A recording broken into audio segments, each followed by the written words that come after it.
Bom, pessoal, dentre os temas que eu vou discutir com vocês aqui nessa análise de hoje, se encontra o assunto que dá título à análise e o motivo pelo qual tu clicou ou nesse vídeo ou neste áudio, não sei se tu está assistindo em vídeo ou se tu está ouvindo em áudio, que é a decisão da Índia de não exportar o seu trigo. Isso vai levar a um problema enorme, já que a Índia é o segundo maior exportador de trigo do mundo. Isso já impactou no preço do trigo, isso já aparecia em várias reportagens ao longo do dia de ontem. E no final de semana, sendo que essa decisão da Índia é até anterior, eu coloquei no canal do Telegram um recorte de uma matéria sobre essa decisão da Índia. Eu não me lembro se foi no sábado ou no domingo, então é algo que aconteceu, não sei se foi na sexta ou no sábado essa decisão, e as matérias começaram a aparecer ao longo do final de semana. Isso já está gerando um certo rebuliço. O G7 já se pronunciou contra essa decisão da Índia. Então, os três pontos dos meus 6 que eu vou discutir hoje com vocês dizem respeito a essa questão da decisão da Índia em torno da exportação, ou melhor, da não exportação do seu trigo, e vou fazer aqui algumas especulações, vou abrir algumas perspectivas e logicamente que vocês que acompanham o canal vão pesquisar, vão aprofundar alguns pontos que eu levantar aqui. Eu também quero aprofundar alguns pontos conforme o tempo for passando, para a gente saber se as hipóteses se confirmam ou não se confirmam, né? Então sempre é um trabalho de levantar hipóteses e confirmar ou descartar aquelas hipóteses que foram levantadas. Já falei aqui, né? Não tenho nenhum problema em especular e levantar hipóteses. Isso não tem nada a ver com teoria da conspiração, tem a ver com um princípio básico do conhecimento, que é para tu conseguir chegar a algum lugar, tu tem que levantar hipóteses sobre aquilo. Tu levanta questionamentos e depois tu vai investigar para ver se essa hipótese faz sentido ou se não faz sentido. O outro tema que eu vou discutir com vocês aqui hoje é uma fala do presidente da Finlândia, não é a primeira-ministra, foi o presidente da Finlândia. O presidente da Finlândia, ele se posicionou numa entrevista que ele deu à CNN. Ele deixou escorregar ali uma das falas dele, ou algumas das falas do presidente da Finlândia, transpareceram um cenário que é justamente o cenário que a gente tem discutido aqui no canal. Ele falou sobre... Nesta nova ordem mundial existem dois lados e não tem espaço para países não alinhados. Essa fala dele é bastante ilustrativa sobre o momento que a gente vive, e acho que cabe uma discussão sobre isso, porque é mais uma pecinha que a gente encaixa no quebra-cabeça da geopolítica que a gente monta todos os dias aqui no canal. Mas antes de eu entrar no tema da Finlândia, então os 3 primeiros pontos são sobre a questão da Finlândia, essa fala do presidente finlandês aí numa entrevista dada à CNN. Não foi a primeira-ministra, tá? Foi o presidente da Finlândia que falou sobre isso. E o quarto, quinto e sexto pontos são sobre essa crise, esse aprofundamento da crise alimentar por causa da decisão que a Índia tomou, sendo a Índia o segundo maior exportador de trigo do mundo. Isso vai levar a um problema acentuado aí na crise alimentar, e alguns países já estão se posicionando sobre isso. A gente vai discutir um pouquinho desse cenário também. Antes de eu entrar nesse assunto, deixa eu atualizar um assunto que eu tenho discutido aqui nos últimos dias, mas foi pauta da minha discussão de ontem. Teve até um camarada que no outro vídeo de ontem, né, num dos vídeos de ontem, que não era o vídeo que eu discuti isso, ele falou: "Ô Thiago, vamos discutir a questão do Erdogan e da Turquia." Mas eu discuti no outro vídeo, cara. Eu discuti no outro... Eu meio que é um tom de puxão de orelha, assim, né? "Ô Thiago, vamos discutir o tema do Erdogan." Sendo que no outro vídeo de ontem eu discuti isso. Então eu faço 2 vídeos por dia. Num deles eu discuti a questão no dia de ontem, das guerras cognitivas e do uso das redes sociais, e no outro vídeo eu discuti a posição do Erdogan. Tanto é que a capinha do vídeo de ontem era o próprio Erdogan, e o tema dizia respeito à Finlândia. Então acho que o camarada não viu e me deu um puxão de orelha completamente desmerecido, porque eu discuti isso ontem, não merecia aquele puxão de orelha ali, só para comentar aí pro camarada que me deu um puxão de orelha, que eu discuti o tema no dia de ontem. Mas claro, passa batido, às vezes o YouTube não notifica, ele notifica só um vídeo. Tem gente que me diz que não está recebendo nenhuma notificação, tem gente que reclama que foi desinscrita do canal, então tem todo tipo de erro, né? Vamos tomar por princípio que seja erro e não sabotagem, mas... Então, só eu falei disso ontem, falei desse tema ontem, tenho colocado no canal do Telegram, inclusive, essa posição do Erdogan e a posição da Turquia sobre a questão da entrada da Finlândia e da Suécia. E no dia de ontem, então é por isso que eu estou fazendo essa intro aí, já falando pro camarada que não puxa a orelha assim, antes de ver se o cara realmente não fez análise sobre aquilo, porque ontem eu discuti isso e hoje eu vou continuar pincelando para atualizar você sobre a posição da Turquia a respeito da entrada da Finlândia e a entrada da Suécia na OTAN. Tanto é que a outra análise que eu vou fazer hoje com vocês, eu vou discutir um artigo do Atlantic Council que assim, ó, ele toca na temática da Turquia, fala sobre a Turquia e parece que já está apontando uma saída e uma negociação com a Turquia, tá? Então eu vou discutir isso na outra análise de hoje. E hoje de manhã eu já vi matérias, inclusive a partir de uma fala do líder lá da OTAN, do secretário-geral, né? Secretário-geral, né? Da OTAN, que é não me recordo, Stoltenberg, acho que é o nome dele, se não me engano. Ele falando que tem que negociar com o Erdogan, sinal de que então o Erdogan foi oportunista, aproveitou o momento e a OTAN é possível que vá cumprir aí algumas exigências do Erdogan para poder colocar a Finlândia e a Suécia dentro da OTAN. Sempre repetindo, tá? Sempre repetindo, por favor, não atribuam ao Erdogan um papel que ele não tem. Quer dizer, uma espécie de anti-OTAN, membro da OTAN, anti-OTAN, ou alguém que está se posicionando defensivamente, defendendo o Vladimir Putin, por favor, não façamos isso, que a posição do Erdogan não é nem próxima disso, tá? Não vamos cair nesse erro de endeusar o Erdogan, de endeusar seja lá qual seja a figura política, mas o Erdogan é um cara pragmático. Ele vai observar uma situação, ele vai ver quais são as possibilidades de explorar aquele tema e ele vai explorar aquele tema para tirar vantagens para si, né, vantagens para o seu governo à frente da Turquia.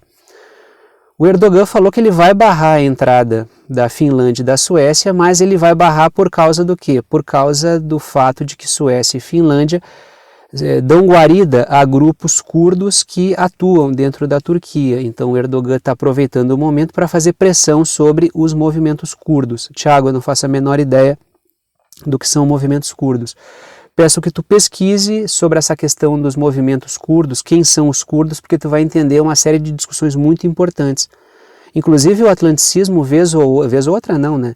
Rotineiramente usa o movimento curdo dentro de alguns países nos quais os curdos se encontram para poder desestabilizar alguns países. Então é mais uma das peças que costuma ser utilizada pela OTAN em alguns momentos também, que é essa causa curda costuma ser utilizada, é um movimento, muitas vezes um movimento separatista, a consolidação do Kurdistão costuma ser usado pela OTAN para desestabilizar alguns países. Então dê uma pesquisada e vocês vão ver que os curdos se encontram em alguns países que são, digamos assim, estratégicos para que a OTAN utilize a causa curda contra esses governos que não são governos muito afeitos aos interesses atlanticistas.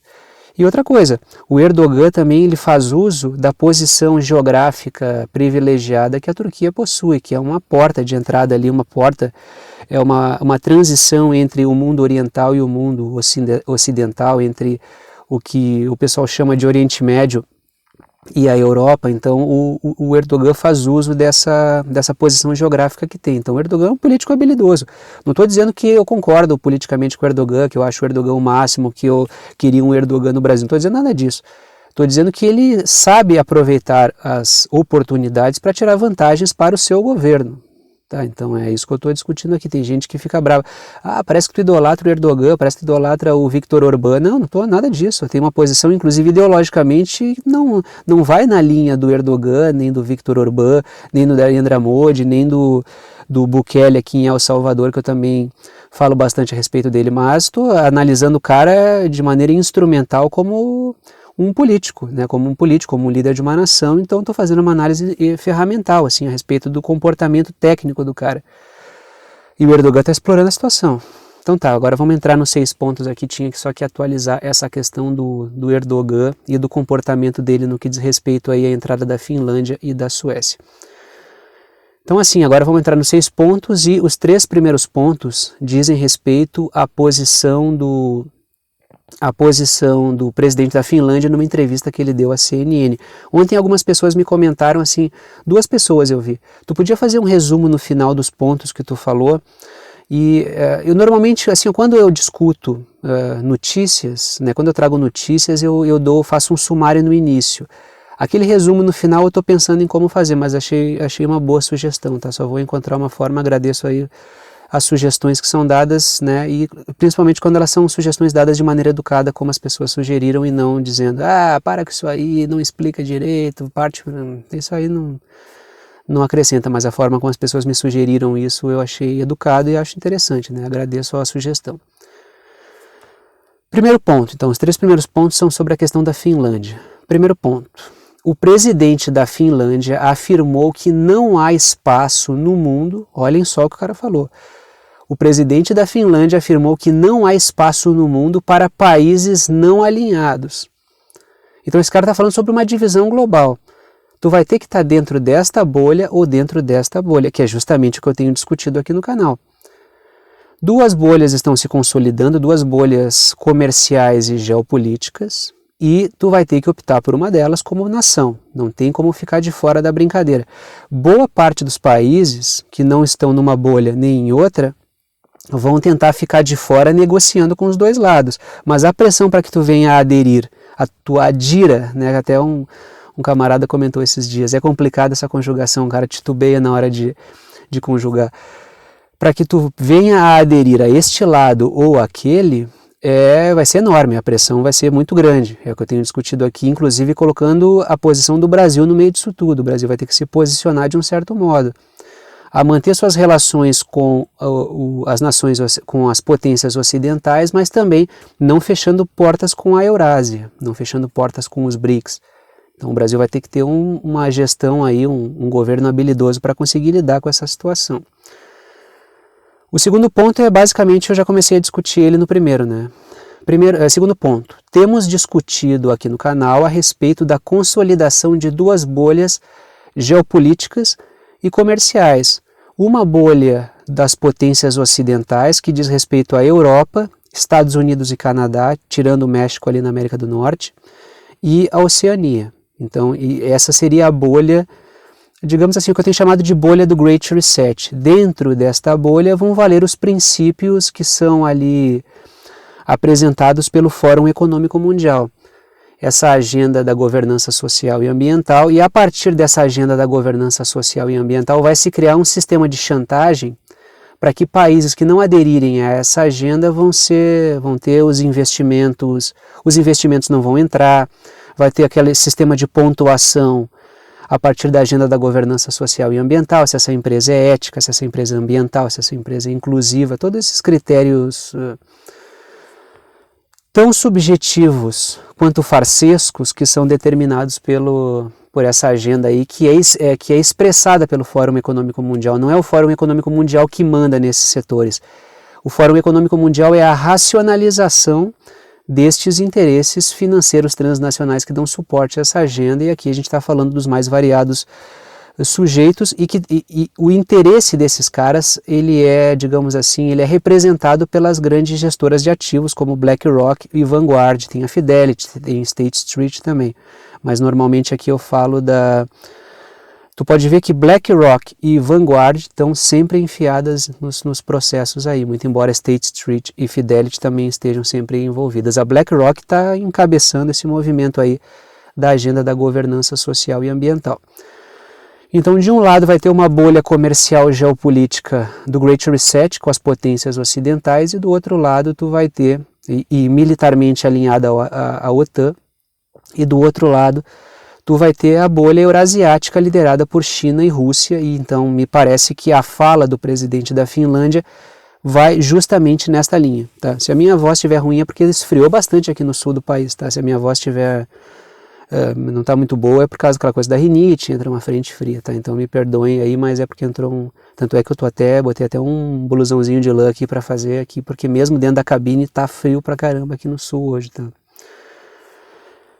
Terceiro ponto, o Fórum Econômico Mundial, o FMI, a OTAN e outras instituições ligadas aos interesses oligárquicos transnacionais do Ocidente já deixaram bastante claro o projeto. Então, quando eu analiso os artigos aqui do Fórum Econômico Mundial, esses dias fiz uma análise sobre uma conferência de uma diretora do FMI e as produções do Atlantic Council, todas elas estão cada vez mais indo na mesma linha, que é a consolidação dessa bolha das potências ocidentais, na qual vai vigorar as ideias do Fórum Econômico Mundial no que diz respeito à questão desse Great Reset, dessa agenda da governança social e ambiental.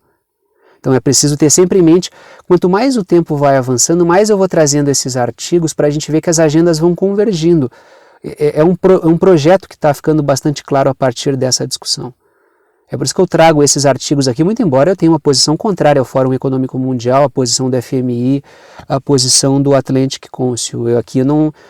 Tanto é que às vezes eu falo, tu tem uma posição imparcial, uma posição neutra. A minha posição não é imparcial nem neutra. Eu tento ser justo nas minhas críticas. Eu tenho críticas bastante claras. Eu tenho crítica ao atlanticismo, eu tenho uma crítica em relação à agenda globalista, à agenda imperialista. Eu tenho uma crítica, eu tenho uma posição política clara a favor dos interesses do Brasil e contra essa agenda transnacional.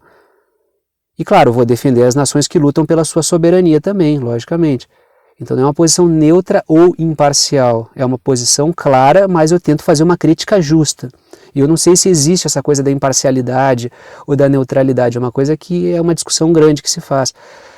Eu só tento ser justo nas críticas. Tá? Agradeço. Muitas pessoas dizem, que legal porque tu é imparcial. Acho interessante, eu vejo como um elogio, logicamente. Mas na verdade eu tenho uma posição política, só que é uma crítica justa. Eu acho que isso é importante, que as pessoas tenham uma sua posição política, mas tenham uma crítica justa ao outro lado, não façam politicagem, mentira e assim por diante. Então eu sempre deixo claro a minha posição, né?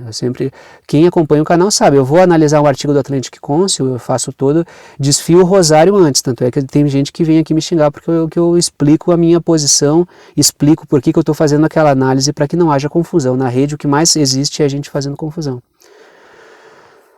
Quarto, quinto e sexto pontos vão falar um pouquinho sobre a decisão da Índia, mas é uma discussão um pouco mais breve, tá? Até porque essa coisa vai se desdobrar mais e até porque é um tema que eu também tenho discutido bastante aqui no canal. Quarto ponto, a Índia decidiu vetar a exportação de trigo por causa de uma queda da produção interna. Então, repito, a Índia decidiu vetar a exportação de trigo por causa de uma queda da sua produção interna. Primeiro, para garantir o abastecimento interno. Então, essa é a posição da Índia. Como teve uma crise na produção deste ano, acho que por causa de fatores climáticos, se não me engano, ela decidiu não exportar para manter a sua população abastecida. A gente está falando de mais de 1 bilhão com B de bola, tá? Não é mais de 1 milhão de pessoas, mais de 1 bilhão de pessoas com acesso a alimentos. Uma crise alimentar na Índia, meu amigo, mata milhões de pessoas com uma facilidade enorme. Por isso a posição do governo indiano. Só que isso produz uma repercussão fora da Índia.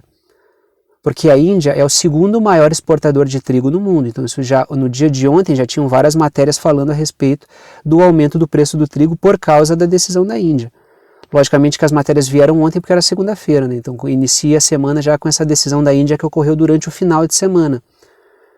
Então os mercados já estavam bastante apreensivos por causa da decisão da Índia. Então observem o meu quinto ponto agora, vamos aprofundar um pouco mais isso aqui.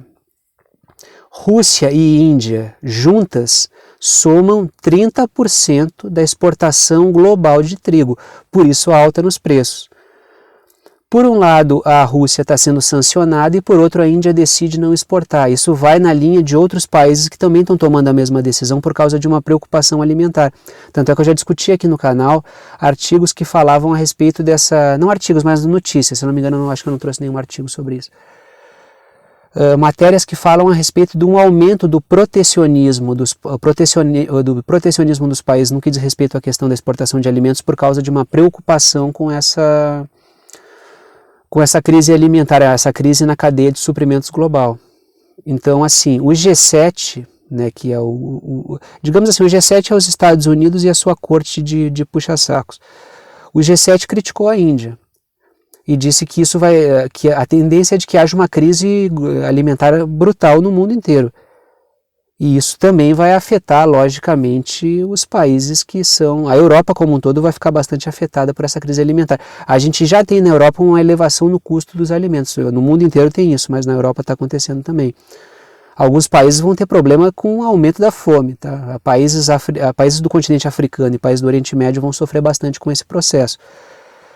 Só que quando isso atinge um país europeu e tu pega uma população que não está muito acostumada a esse tipo de penúria, isso vai levar a uma série de movimentos, até porque tem muitos movimentos políticos organizados dentro da Europa, que vão começar a quebrar pau na rua. Isso preocupa os governos, porque isso é perda de governabilidade. Qual seria a solução para isso? Será que essa penúria alimentar vai levar os governos a acelerarem a agenda do reset alimentar e propor aquelas substituições? É complicado. Então vamos observar direitinho que tipo de processo vai ser disparado, porque é essa crise alimentar que as grandes corporações transnacionais ligadas aos alimentos precisam para propor a sua agenda de soluções mágicas. A questão é como eles vão implementar isso nesse cenário caótico. Não é muito fácil implementar, porque quanto mais aumentar a penúria no que diz respeito à questão alimentar, mais o povo fica impaciente. Tu aumenta o medo e a possibilidade de manobrar esse medo. Mas tu também aumenta o caos político que pode levar os governos aí a serem incinerados pela própria população. Então é um ambiente muito complicado. Até um camarada fez uma analogia com uma mesa de pinball, né, que tu tem que lidar com cuidado para não dar tilt na mesa. Eu acho que foi uma boa analogia num comentário que um camarada fez. A coisa vai justamente por aí. É um ambiente caótico em cima do qual tu pode trabalhar em cima do medo, do desespero das pessoas, sim, por parte dessas oligarquias transnacionais e dessas corporações transnacionais ligadas aos alimentos. Mas também é um ambiente inflamável, politicamente inflamável, que pode dar ensejo, inclusive, à derrocada de vários governos que hoje cumprem uma agenda transnacional. Então é um ambiente muito delicado, é um mar bastante revolto e aí, né, depende dos grandes navegadores aí, né? Do bem e do mal, né? Não sei, você sabe muito bem que eu não gosto dessa moralização do debate, mas aqui eu estou colocando aqueles que estão a favor do povo e aqueles que estão contra o povo, né? Essa agenda das oligarquias aí, ao meu ver, é uma agenda do mal, né? Porque logicamente que eu faço parte do povo. Sexto ponto. A União Europeia dependerá, isso aqui é uma questão que é preciso avaliar, tá? Eu vou dar uma olhada em alguns estudos mais detalhados sobre isso e peço que vocês façam o mesmo, mas quero especular a respeito disso. A União Europeia dependerá ainda mais do agronegócio norte-americano, assim como dos combustíveis norte-americanos, a questão do gás e assim por diante. Então, assim, ó, essa agenda que está sendo implementada, sanções contra a Rússia, um protecionismo alimentar maior dos países, está arremessando a União Europeia cada vez mais no colo dos Estados Unidos. Então é essa perspectiva que eu quero abrir aqui. Se os norte-americanos aumentarem a sua exportação, a exportação do seu agronegócio para a Europa, e fecharem muitas vezes a porta para outras exportações, esse ambiente de formação de bolhas, se os norte-americanos aumentarem as suas exportações de alimento para outros países, que seriam países aliados dentro dessa bolha ocidental, isso pode reduzir a quantidade disponível dentro dos Estados Unidos e aumentar o preço dos alimentos, gerar uma desordem dentro dos Estados Unidos. Mas isso eu estou pensando ainda, é uma hipótese, tá? Eu estou levantando essa hipótese e quero estudar sobre isso para a gente entender se esse processo vai acontecer, se pode ou se não pode, tá? Então aqui eu estou especulando, estou deixando bem claro essa questão. Uma União Europeia mais no colo dos Estados Unidos e mais dependente, e um aumento da exportação norte-americana para a Europa pode levar ao aumento de preços e mais desordens dentro dos Estados Unidos, porque a gente tem vários protestos dentro dos Estados Unidos por causa do aumento do custo de vida. E criticando, inclusive, os gastos do governo Biden com armas e com ajudas à Ucrânia. Ajuda não é nada, né? Porque, na verdade, o dinheiro bate na Ucrânia e volta. Porque se tu manda dinheiro para comprar arma norte-americana, tá mandando dinheiro para o complexo industrial norte-americano, não tá mandando dinheiro para a Ucrânia, na prática. Então, dito isso, vou parando por aqui, vamos pensar sobre essas questões aí. Agradeço a todos que apoiam o canal. Quer apoiar o canal, é um canal independente, todas as formas de apoio estão na descrição aqui embaixo. Agradeço a todos que apoiam e mantêm esse trabalho diário funcionando. Se não fosse vocês, não haveria esse trabalho aqui todos os dias. Pode ajudar pelo Apoia-se, o link do Apoia-se está na descrição aqui embaixo. Pode ajudar por boleto ou por cartão, sempre no valor que tu quiser, uma ajuda solidária, uma ajuda mensal pelo Apoia-se. O link do Apoia-se é apoia.se/verdade concreta, ou tu pode ajudar pelo Pix, a chave Pix também está na descrição aqui embaixo, sempre também no valor que tu quiser. Repito, é uma ajuda solidária, cada um contribui como pode, se quiser, deixo todos os conteúdos abertos para todo mundo. E a chave Pix é pixverdadeconcreta@gmail.com. Tá tudo certinho na descrição aqui embaixo, só copiar e colar no teu ou no Pix, ou no clicar no Apoia-se. Dito isso, vou parando por aqui e tchau para vocês.